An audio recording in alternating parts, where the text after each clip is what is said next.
Good afternoon, I'm Brian Reagan, and this is Tyler Kelly.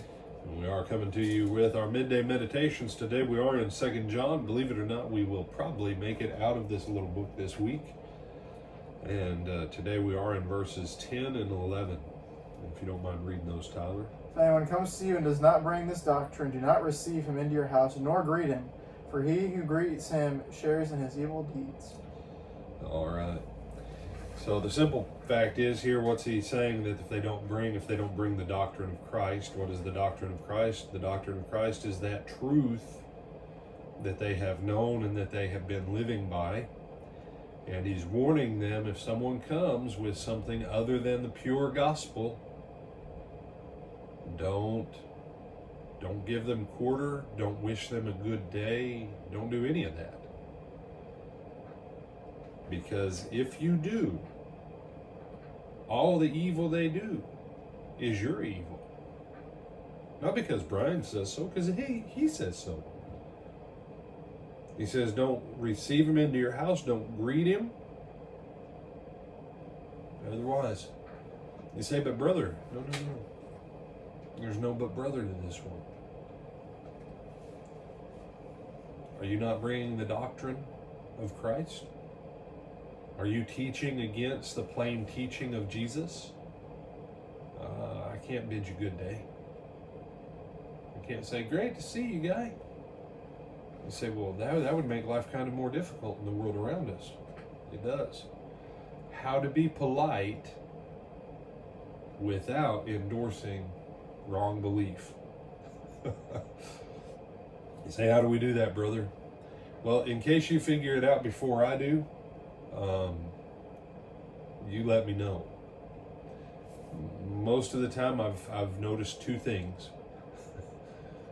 You have some people that are so polite they endorse all kinds of false doctrine because they just don't want to be rude or mean to anybody.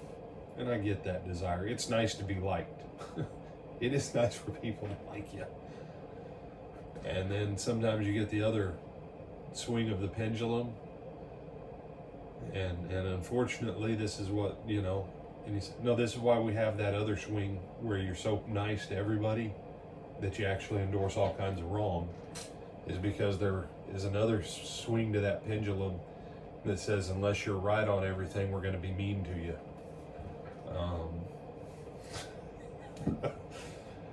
Tough one to walk, y'all. Do you have some thoughts on this one, my brother? Outside of that being a really fine line, trying to get people to both listen and also not want to kill you for half of a misstep, which you can correct in 2 seconds by just clarifying what you mean. Yeah. But nope. Said one wrong thing, that's it. Yeah. And keep in mind, he's talking about church people here. Mm-hmm. You say, oh, okay, so this doesn't mean my friends who don't attend the Lord's church. No. You still can't endorse their false doctrines either. Mm-hmm. There was an advantage to there being two things in the ancient world: the church and everything else. Because everything else was pretty much pagan or Jewish. Pretty easy to figure out. Pretty easy to figure out. So I could be polite to my pagan friend and go, hello, you Dionysian worshiper. How are you today? Hello, you weird Christian person thing. Oh, well, I appreciate that you brought that up. What's weird about my faith? You follow that guy who died and then they said he came back or whatever? Oh, yes. I bet you've heard we eat his flesh, don't you? And drink his blood. Exactly. Yes. That's really weird. Well, here, let's have an Old Testament study. Yay! You say, no, I couldn't have said a Bible study because, well, there's no Bible yet. The Bible wasn't there yet. We didn't have all the New Testament. But that's a little bit different than saying, hello, my religious neighbor who names the name of Christ but teaches against what he says is eternal and essential. Brothers, sisters, and friends, I'm not pretending that we don't live in a challenging time. I'm asking and encouraging you, above all things, put the truth of God's Word ahead of everything else. Because if we make the whole world happy, but we displease Him, we've lost it all. And what did He say that was pretty close to that, brother? What profit does it gain a man? Gain the whole world and forfeit his soul.